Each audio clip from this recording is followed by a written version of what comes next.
I value people. I value one of my philosophies is that to be a successful leader, deep inside you must be willing to let the people below you become better than you.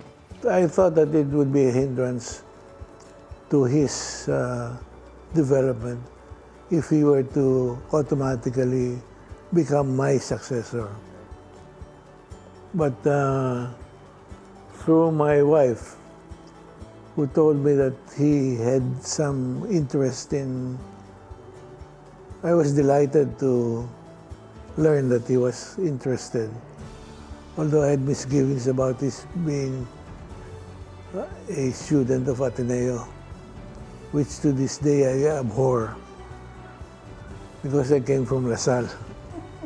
I was not aware that there was a very strong anti-mining sentiment until I actually joined the company because, my dad is very well known in the industry as having, being one of the pioneers and being one of the, parang symbols of responsible mining. So it never occurred to me where I grew up that there's something wrong with it. So it is a bit of an education for me. Nagsisi ka ba? Di naman. Manny Zamora is a bar top-notcher who was predicted to have a brilliant future in the law profession until he found his true calling. The lawyer turned into a miner and proceeded to build what is now known as the biggest nickel ore producer in the Philippines and one of the biggest in the world. Now on his retirement, Manny has passed on the reins to his equally accomplished son, Dennis, who is poised to bring the company to even greater heights. Meet the father and son tandem behind the giant Nickel Asia Corporation in this Usapang Bilyonaryo exclusive. So they say you are the youngest CEO in one of the oldest industries in the country. You are? I'm not sure actually if I am the youngest, but I wouldn't be surprised if I'm one of the youngest. Yeah, but I've never verified that. So you bring a new sense of dynamism, I suppose, into this industry, which is really has taken such a beating from the public, from politicians, from government, environmentalists. How do you confront that? Well, I think it's good that I'm really not in the mining industry previously. I was in the private sector doing banking work, so I've had chance to work internationally and here and get exposed to how it is to work in a business where it's not your family business. So I think that helped me develop the discipline to be professional, to really test myself and gain confidence in working in general. Not in the shadow of your father. Not yet. So, and then not being in the mining industry, it's good to have a fresh perspective. Yeah. You view it as an outsider. You're not like so steeped in the industry that you get, kind of, parang you adopt the old ways. Yeah. So I think that that helped a lot. Being in an industry that is driven by data and metrics, it helped me develop a style of leading the company that is really based on setting goals, having the right objectives, and of course, having the right people in the company to achieve those objectives. And along the way, I learned a lot. I was not aware that there was a very strong anti-mining sentiment until I actually joined the company because, my dad is very well known in the industry as having, being one of the pioneers and being one of the, parang symbols of responsible mining. So it never occurred to me where I grew up that there's something wrong with it. So it is a bit of an education for me. Nagsisi ka ba? Di naman. But it was a rude awakening. Yeah, it was. But as it's part of the challenge of I think any role you take in a senior level position in a large company, there will be challenges. So I don't think I was scared or I regret it at all. No, and I think it's actually an honor to be in a company which can answer those questions being posed by the doubters, right? So I like being in this position, in other words. How did it come about? Did you have a choice in it? Well, I think so. If I remember correctly, I was working in a bank, and then I worked for a while in energy sector, and then I was about to embark on a new opportunity, and then my dad and one of our shareholders talked to me to join instead. So yeah, I think I had a choice, but I could not pass up the opportunity to get to work with my dad. I think that's what motivated me to see. Parang sayang naman because he is revered and respected by so many people in the industry and even outside the industry. And how can I pass up the opportunity to work side by side with him? No? Yeah. Why did you not do this early on? I mean, I'm sure there was a position waiting, and not because you're the son of, but because of your capabilities. Mm-hmm. Why did you opt to make your mark outside first? I think my dad at the beginning was not sure if he wanted a member of the family to succeed him, and I'm not sure why, but that's what he was sort of telling us, the kids, when we were younger. Maybe it was psychology. It's like a message for us to have to survive and work it out on our own. No? Anyway, whatever it was, maybe you can ask him. Yeah, I will. I will definitely. I think it worked out for the better because I really value the opportunity to be tested. Outside, yes. Without being known as the son of, Yes. without the name. Exactly, yes. And how was that? What would you consider as the best lessons or that you're bringing into the business? Well, I think being in the private sector, which is not a family business, you get immediate feedback on how you're performing. So I always the pattern is when I start something new, I learn, and then it's very difficult. I get good feedback, good mentoring, and then in all the things I've done, I eventually succeeded. I got promoted rather quickly, and Kasi magaling ka. maybe. I think part of it is humility. That I know that I'm not the smartest person in the room all the time, and there is always something to learn from other people. And so that's one thing, being in the investment banking industry, you are humbled by so many smart people out there. So, and you realize also that to get things done, you need to have people working with you to like you, both above and below you. So those are very valuable lessons that I brought to the company when I transferred. Like a CEO, you're not necessarily also the smartest, right? Sure. I'm not.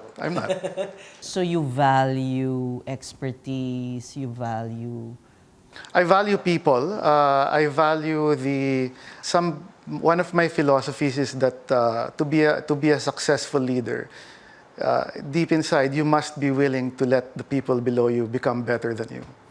So inside, we should all be developing a replacement, our successors. Because if you don't think that way, you will not have the motivation or the incentive to make people shine. And then if you do that, you succeed. So it becomes their success is yours. It becomes a symbiotic relationship. No? I think your father, being the smart man that he is, really planned it that way. Possibly. I mean, he's a chess player, so you can ask him about that as well. It sounds like a chess move, right? Yeah. Yeah. Kasi you would not have blossomed, I suppose, as you did if you were under his wing. Possibly, yeah. Yeah. Yeah. I wouldn't know. I wouldn't know. Yeah. Yeah. But I agree, in my situation, it really helped out. Yeah. So, your stocks have moved quite, I mean, they've been really active, one of the most active stocks, because there's a huge demand for nickel. It has risen. Well, putting it into context, no, and I hope this does not come out as boasting. When I joined the company, it was in the beginning of COVID. The stock was below 2 pesos. I can't really remember. It's now it reached about 7 pesos a few weeks ago, and it went down a bit. You know, there's so much turmoil now in the markets. It's now at about mid-6 levels. During that time, when I joined, despite the COVID being a dampener on the market, it led to a rise in ESG. The term is environment, social governance. It was a growing trend to look at climate, etc., as opposed to profit. So I was very fortunate to come into that time when that awareness was growing, and then that led to this sort of a boost in electric vehicles. No, Where nickel is a vital component. nickel is a vital component in the batteries for electric vehicles. So the effect of COVID is that it accelerated that growth, that ESG mindset, and then the demand for electric vehicles. So you started hearing at that time many announcements from Europe, US, China even, on going to a net zero environment eventually. And one of the key components of that is adopting EVs. No, so yes, nickel is definitely on an uptrend since then, and it's expected to continue moving forward. Right now, we have about 10 million electric vehicles in the whole world. The demand will grow. It's projected to more than double by 2025, and then from 2025, more than double again by 2030. So the forecast is about 50 million electric vehicles by 2050. Yeah. This may be a very simplistic way of looking at things, but I always wondered, why are we always just an exporter of raw material, of nickel? Sure. Why can't, if we're a big producer, why can't we have some value added? Are you not? Is that something you're looking at?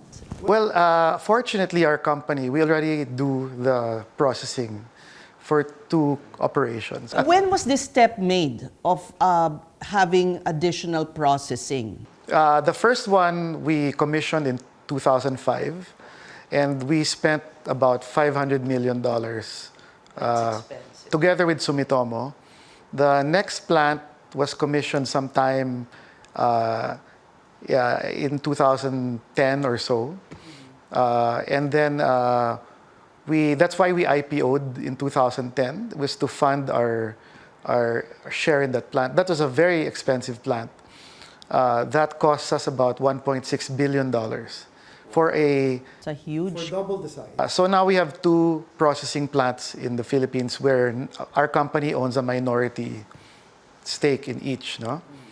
So I guess to answer your question, it can be done. But requires huge capital. Huge capital and a huge resource. And the resource is not as abundant in the Philippines as in Indonesia. So yes, we can do the same thing, but Indonesia will still have the advantage. Yeah. And no other deposits that have been found elsewhere in the country?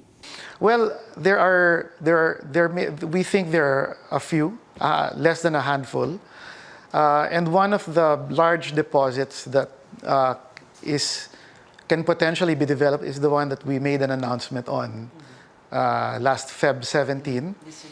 Yes, we had a press release where we signed an LOI to acquire the operating rights for this deposit in Davao Oriental. That's called the Pujada nickel deposit. So we're looking forward to, well, first finalizing the agreement. We are still working on the final agreement for that acquisition. What are the barriers? For the agreement? Yeah. I would say not much because the LOI is already a binding term sheet. So I don't think there's many hurdles too. We're just doing the standard due diligence. And you'll have a partner, foreign investor as well? Not with the mine, but with the if we processing. develop a processing plant, yes, we will definitely need a partner with the expertise. The processing plant there is no other stage that you can go to? Like a later stage? Yeah. Are there other steps to make that will bring you further along the processing? So right now, what we have is an HPAL plant, high pressure acid leach. The next step is to convert that to pure nickel. So that's being done in Japan. And then the next step is the batteries. I think right now it's not feasible to go beyond the HPAL step because of economies of scale. But Not enough nickel deposits. not enough nickel. Yes, not enough nickel deposit. You would have to have many HPAL plants to feed a nickel plant. So, having said that, if prices go up, it may eventually Makes sense. make sense. Yeah. Can't we make electric cars ourselves? Again, it's an economies of. You'll be going against China, who are making it much cheaper than us. Though. Right. Yeah. So aside from China, who are your other markets? Most of it to China and then some to Japan. Those are our two markets. Yeah. Did your dad, when you were growing up, did he talk about mining? Did he talk about what he was doing? Because, he started as a lawyer. Yeah. No. Actually, the short answer is no. Before I joined the company, none of us have ever visited the mine site. Maybe I think my sister, I don't know if you know her, Diday, I think she visited once for something related to a school activity. But my mom has not been to the mine site. So he's never really brought work home? No. So I didn't know much about mining except that I knew that he was in that industry growing up. So growing up, did he share any nuggets of wisdom in the dinner table, or was he a very hands-on father? I would say no. I would say not a very hands-on father. He was a very strategic and big picture. I think what he always told me when I was young is that he always tried to make me feel that we're normal people, that we're not privileged. Number two, that he always valued people, and three, he always says that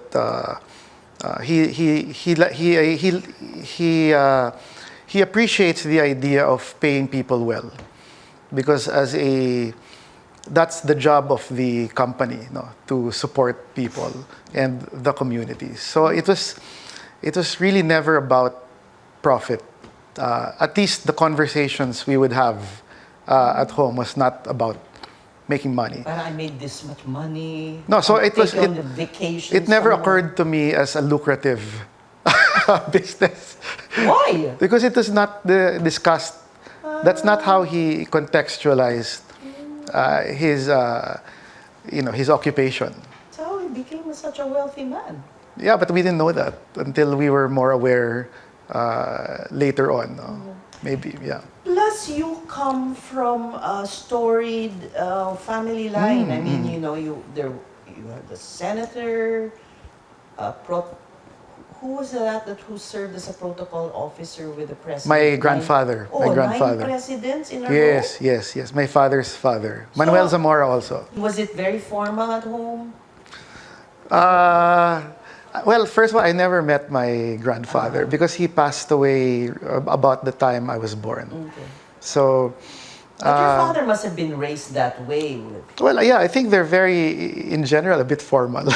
my family, we're not as freewheeling in our conversations. I think you could say that. Also not demonstrative. No, about not so much. Love or Not so much. Yeah. tough love ang meron. Possibly. I'm so happy to hear that this is the first time you're facing the camera. I recall really that it's my first ever. What an honor. Thank you. So I will make it worth your while. You must be so proud of your son. I am, and in fact, it came as a pleasant surprise that he has turned out so well. What do you mean? Well, I never envisioned that he would be a successor to my to head my company, and He did say that. He said that you never even talked about it. He had no idea about mining until very much later. But he said, because you're a chess player, perhaps it was your way, no, of getting him eventually to lead your company. well, I guess you're entitled to weave your own fantasies about how you came into this particular job. Or I had no plan because I had this old-fashioned way of your children. Sorry to interrupt, but meaning the old-fashioned thinking is the legacy you will pass on to your children. You did not think. No, that yes, way. because I thought that it would be a hindrance to his development if he were to automatically become my successor. But through my wife, who told me that he had some interest in, I was delighted to learn that he was interested. Although I had misgivings about his being a student of Ateneo, which to this day I abhor, because I came from LaSalle. Well, he was in LaSalle also naman. Oh yeah, he studied in LaSalle Green Hills. That was your the only misgiving? What else? I had no misgivings about Dennis. He's always been a good guy. I'm sure you see already a lot of innovations that he's put in as CEO. Well, yes, except that I don't understand most of it because he has 2 MBAs. And I really hate this MBA stuff, which is something totally strange to me, being of the unschooled variety of businessmen. Yes, but you were top 3 in the bar, right?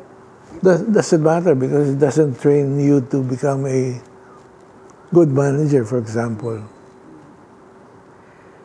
But you've learned to let go and let Dennis have his way with the company, or when do you come in to interfere, or I wouldn't even call it interference, to put in your own? Well, that's what I thought. I thought I would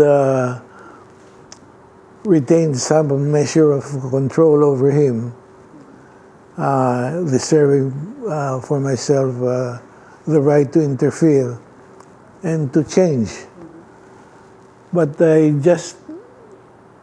dawned on me that the best way to train him was to leave him alone, which I did. I refrained from asking him to consult me on every little matter that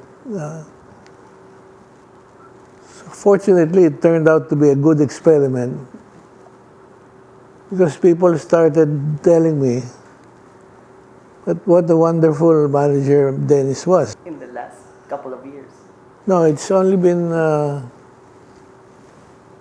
2 years? it's only been less than 3 years na. 2020, 2021, 22. Right?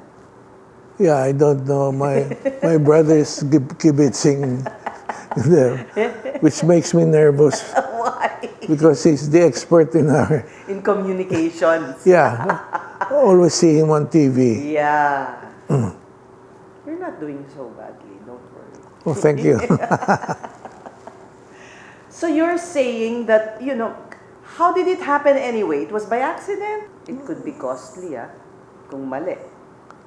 Yeah, except that the company is big enough to withstand a few costly mistakes, including the one that where I just gave up my position as head of the company and decided just to loaf. I kept my office here. You say, di ba, you're a self-taught businessman in a way because you really set out to be a lawyer. I mean, and have a law practice. Which did not help me anything, which did not help me in any way in managing a mining company, So paano ba kayo napunta sa mining? Purely by accident.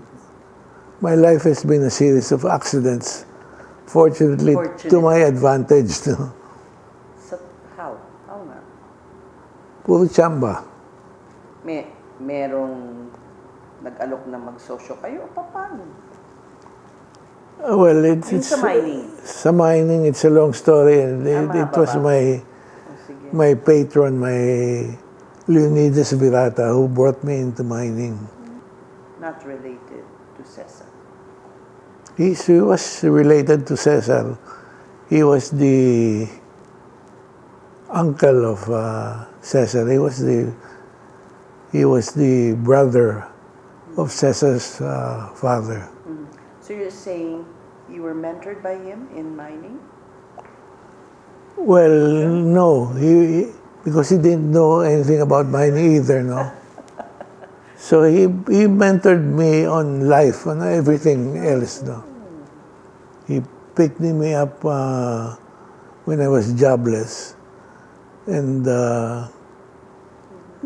developed into a father and son relationship. Yeah. You were jobless?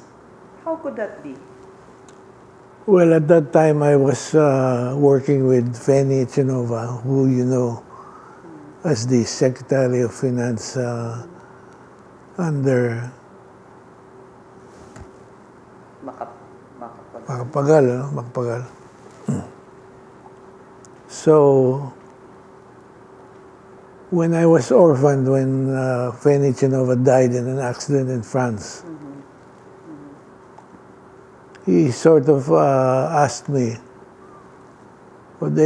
sa akin ka na lang magtrabaho. So, having no choice, says, I sort of jumped into waters that I think he himself did not know. So we were together, and then all of a sudden this opportunity came to develop a unknown deposit in Palawan, which he turned over to me because he was working in government at that time. Wow. What a stroke of luck. It's all been a series of luck for me. Chamba nga. Oo nga. So, you had no experience, you had the fortune of, binili nyo ba? Paano bang nangyari nung Well, Rio Tuba is, well, the story is puro chamba, as I told you. We began this interview with my saying it's all chamba. This was the main chamba of my life, no? Which is some geologist that Mr. Birata had asked to take a look at some timber stand that they happened to be geologists. They had nothing to do with anything else, no. So he sent these guys to take a look at a timber stand. So, ang unang pakay ay bagputol ng kahoy? Yeah, Laging. laging Okay. another non-controversial. Okay. So, with the view of cutting down trees, Right. this guy brings back a rock that he mistakenly thought was copper, but which, Turned out to be more valuable pa. yeah, it turned out to be less known, unknown talaga, that he subsequently got another geologist to identify as nickel, which at that time was completely unknown. Really? Yeah, here in the Philippines, except for some South American deposits. Meaning it was one of the first nickel that deposit found in the Philippines talaga. We weren't known to be a nickel. Probably the first, and The first. it turned out to be a major world class. Anong taon yun? Taon it's 19.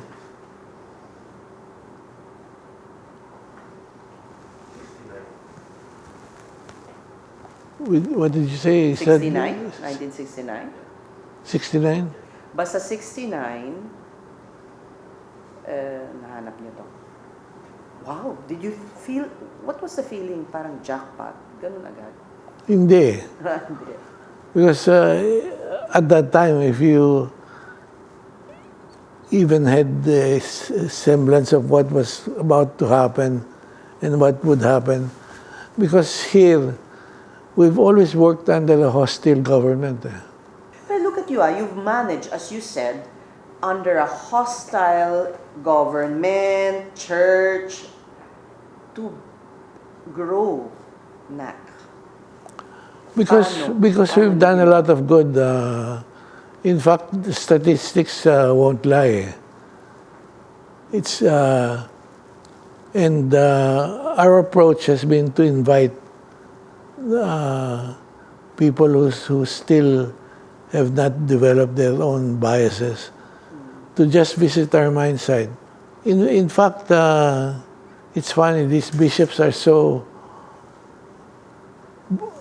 Umapakda ba sila doon? Why don't they take up your invitation? They don't want to even take a look at our mine, no? Because they're probably scared that they'll find out the truth is somewhere not beyond their kin, their knowledge.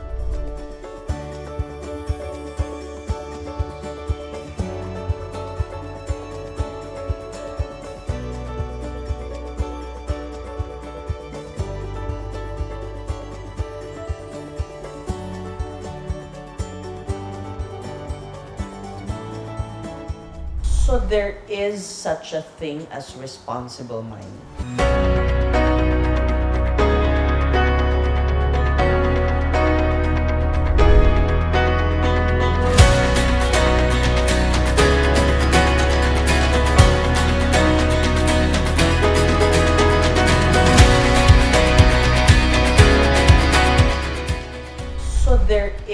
such a thing as responsible mining? Absolutely. If it's not responsible, it's not mining. Why do I say that? Because I have a lot of very passionate mining engineers working with the company. And they said that the attacks on mining are always relating to, the mistakes of mining are always relating to not following what they were taught in college.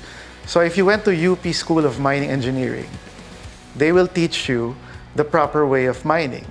So protect the environment, optimize the resource, and then put it back to a better state. So that's mining. If you don't do that, I don't know, that's something else, no? So mining is always responsible. If it's not mining. Because you're violating your what you were your taught, oath, what you were yeah, taught as a as a scientist. mining engineer. Yes.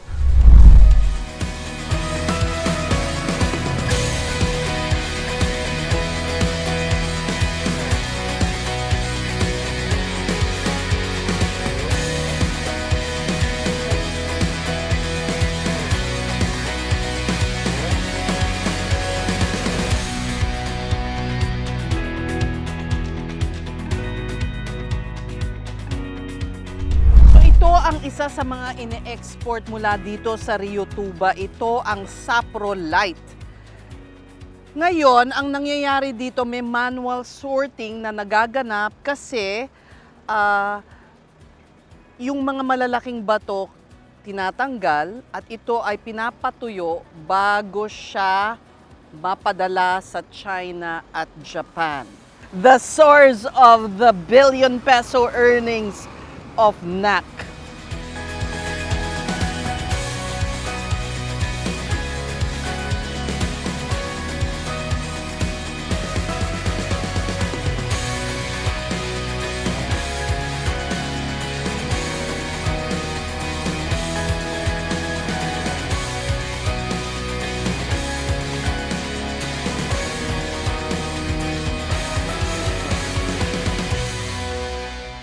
Okay, so Ronel is showing us around. Siya po yung mine manager dito. At inyong nakikita ay dating mining site na pinagkunan ng saprolite at limonite. Pero ngayon ay after 15 years, makikita ninyo napakagandang gubat na niya na pwedeng pasyalan, no? Yes, ma'am. Actually, marami kami nagiging bisita rin talaga. Talaga.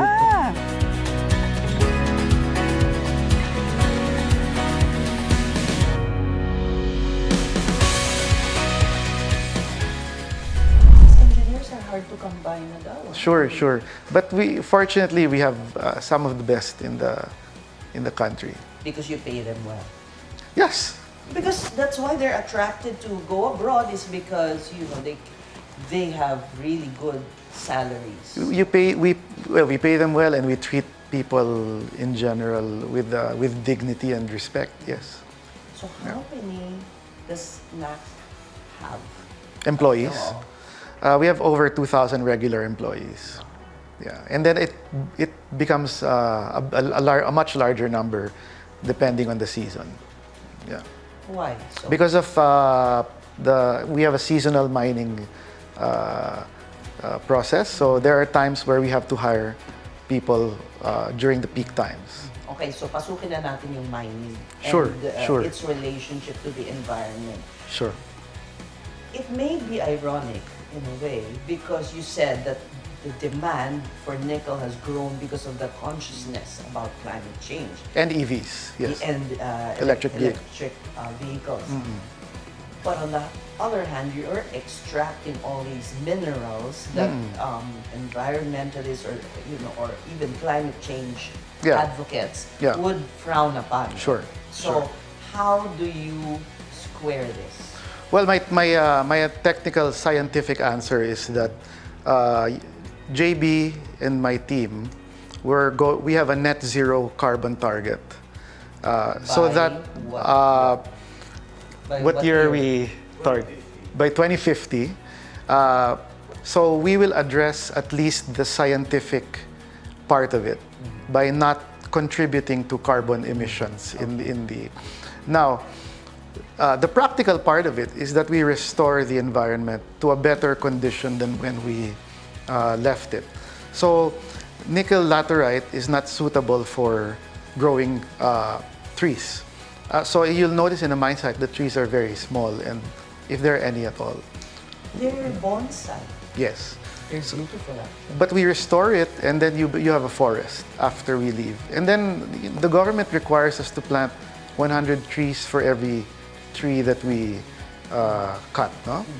And then we are above the government standards for testing our water, etc. So on a scientific and even on a practical and aesthetic basis, I think we can answer all the concerns. The people who are against it, we are always open to talking about facts, no, and showing that we do not do any harm to the environment. It's become quite an emotional issue kasi, and sometimes the facts get lost. Yeah. And then you I don't know, I'm sure you measure public sentiment also. Yeah. How has it changed?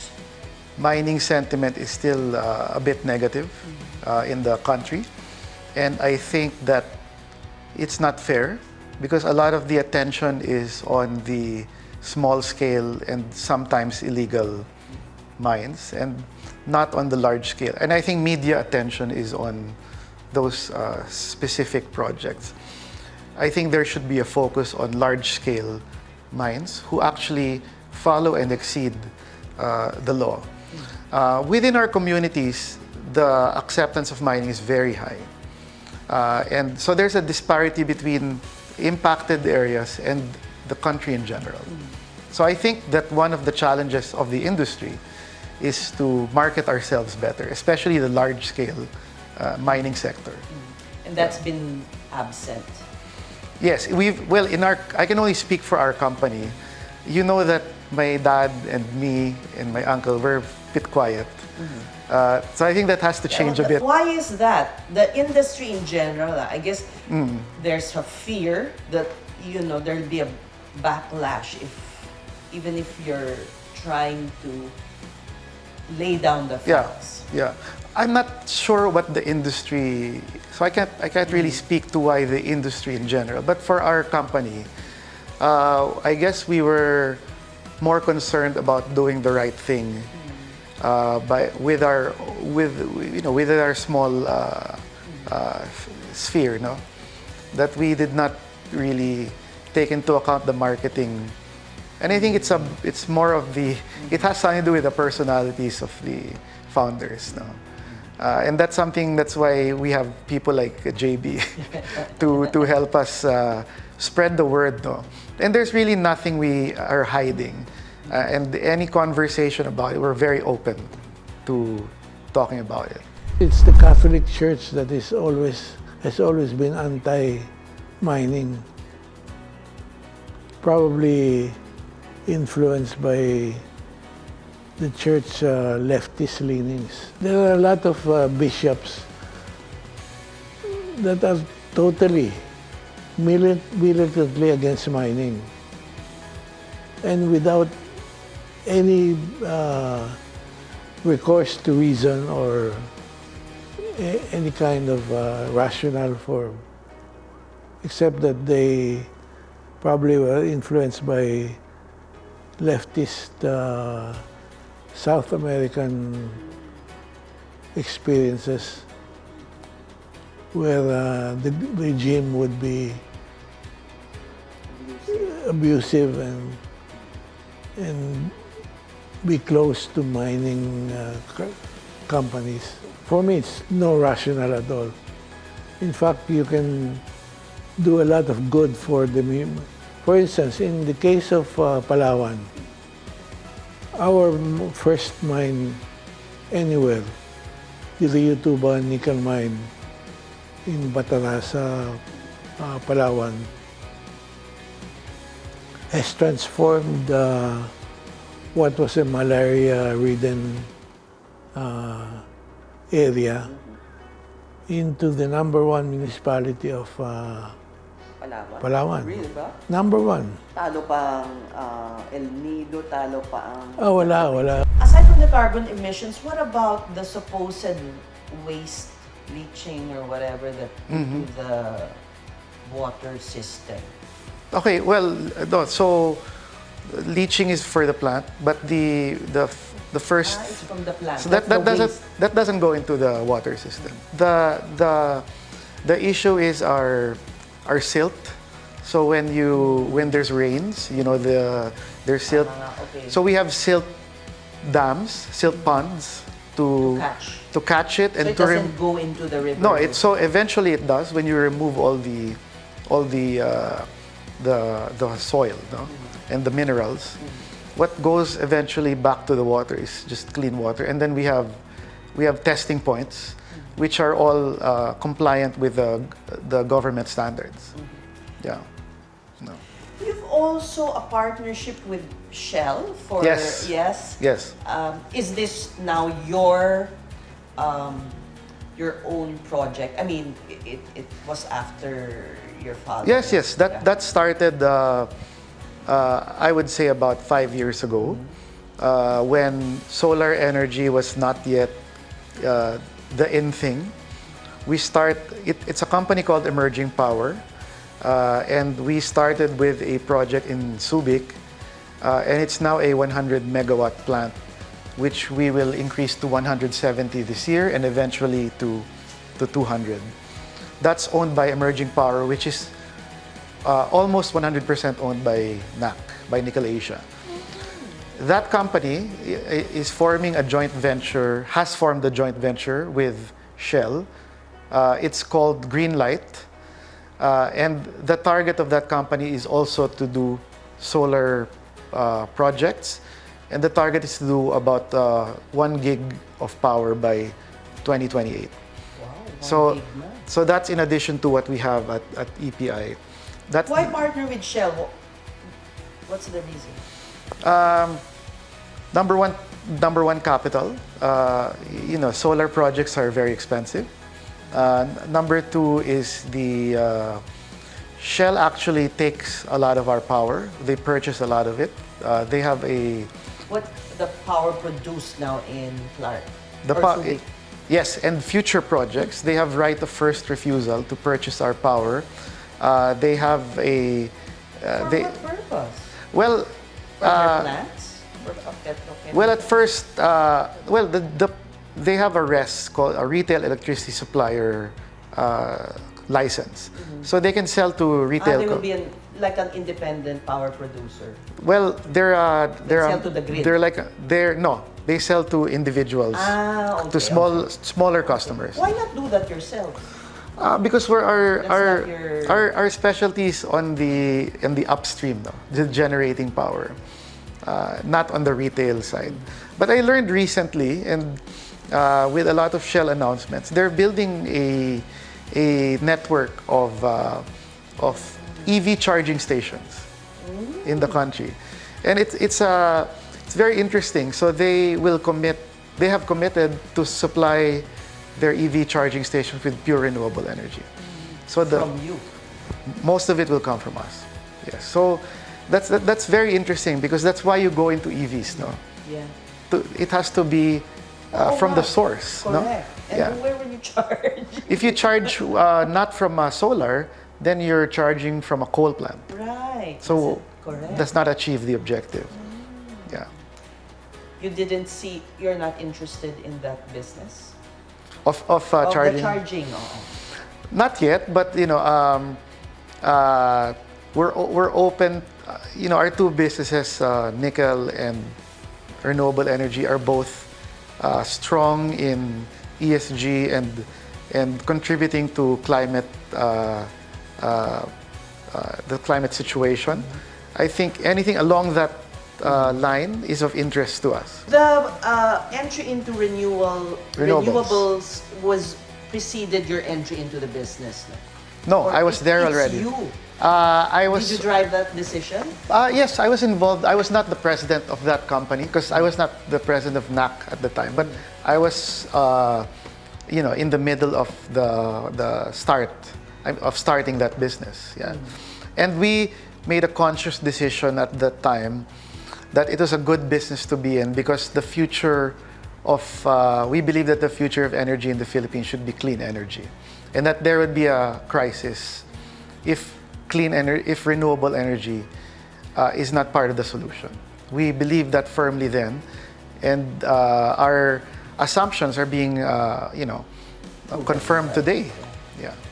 So you put your money where? Yeah, when nobody else was doing it. In that billion. In that scale. In that scale. In Yeah. that scale. Yeah. So is this the biggest? No. It's not the. It's not the. It's one of the. Our plant in Subic is one of the biggest in the country in a single area. I would say it's in the top 5. As far as our 1 gig target, it's not the largest in the industry, but I'm confident that down the road we will be one of the largest actually operating in the country. Yeah. Is it always anyway the target of CEOs to be the largest, the biggest? I mean, is No. that always what you're? That's actually After. not what we're doing, right? So we do not make announcements that are not backed by, actual contracts. So I think we want to take the other step of doing a lot of the groundwork and the firming up first before we make announcements. Going back to zero carbon or really reducing your carbon footprint, how are you doing that now? Is it really less emissions? Well, Kasi you can buy carbon credits, di ba? no, we're not going to do that. Well, we have to do it step by step. So the first step is to measure it first, and that's what the team of JB is busy with. We are And you will be transparent about yes, it. we are signing up with various protocols like science-based targets. We are going to have ourselves. We already had ourselves rated by very reputable agencies such as Sustainalytics, and we're open to be rated by all other agencies. And we're willing to start with a bad score, and then from there we will have a strategy on how to reduce our carbon emissions. But already JB's team has a lot of ideas. For example, we can use electric trucks down the road as opposed to gas-powered, diesel-powered heavy equipment. We can incorporate solar in our Yes, exactly. I was about to ask that. yeah, in our mining business and in our downstream develop the HPAL plants. No? Because you already have that Yeah. expertise. Yeah, but those are very good ideas. But we first need to have a baseline. What is our current carbon footprint? Where are you? We are still developing that. I think JB has hired UP to help us with the process of measuring our carbon emissions.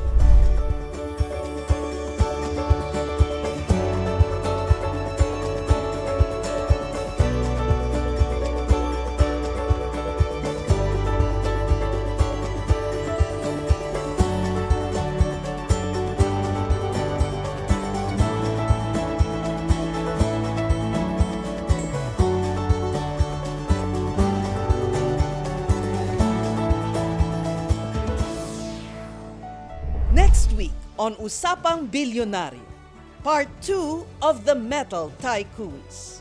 Well, Arab's kind of kingmaker, right? Well, yeah, I was very close to Arab.